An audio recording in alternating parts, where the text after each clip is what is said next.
Почитувани представници на медиумите, почитувани сограѓани. Според најавите кои доаѓаат од СДСМ, во недела во Велес, тие ќе ги презентираат своите програмски определи. Предводени од Радмила Шекеринска, СДСМ на Велешани ќе се обидат да им се додворат со долго најавуваната програма, која не представува ништо друго, туку класично промашување, маркетиншки трик и одраз на незнаење. Граѓаните повторно ќе бидат сведоци на празни реченици, на лаги и на манипулации. Госпоѓо Шекеринска, вие и СДСМ сте непожелни во Велес. Да подсетиме дека во времето на СДСМ, кога беше на власт, во Република Македонија, а Радмила Шекеринска председател на Социјалдемократската младина, полицијата немилосърдно ги тепеше вработените во Парцеланка, само заради тоа што тие ги побараа своите социјални права. Да подсетиме на лажните вработување, кои што Бранко Црвенковски и Радмила Шекеринска ги даваа во 2002 година, за вработување по еден член од секое семејство. Токму во периодот на нивното владење, бројот на невработените во Велес достигна највисоко ниво од 16.000 невработени.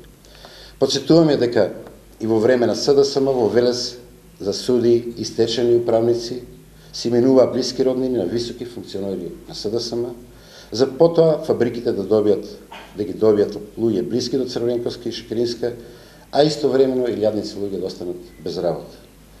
Радмила Шекеринска денес е истата она која во 2006 најжестоко се стави во одбрана на продажбата на Евана, тврдејќи дека тоа е бомбона бизнес. Благодарение на овој бизнес, цената на електричната енергија е драстично зголемена, а граѓаните значително штетени. Господјата Шекеринска беше подпредседател на владата на Бранко Црвенковски, која за ниту еден денар не ги покачи платите, пензиите и социјалната помош на граѓаните. Напротив, од владењето на СДСМ пензионерите го памтат намалувањето на пензиите за 8%.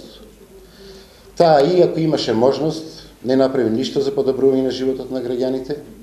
За да биде парадоксот уште поголем, денес Радмила Шекеринска живее во луксус, поседува 5 стана, викендица на Марово и многу други имоти. Почитувани сограѓани, и денес СДСМ и Шекеринска се истите, товарот од нивното владење, Велешани го чувствуваат и денес. Нивните веќе видени лажни ветувања не се добро дојдени во Велес. Нивната политика е само одраз на ароганција и неодговорност. Велес и неговите граѓани не заслужуваат таков однос. Тоа еднаш го преживеја и никош нема дозволот да им се случи повторно. Благодарам.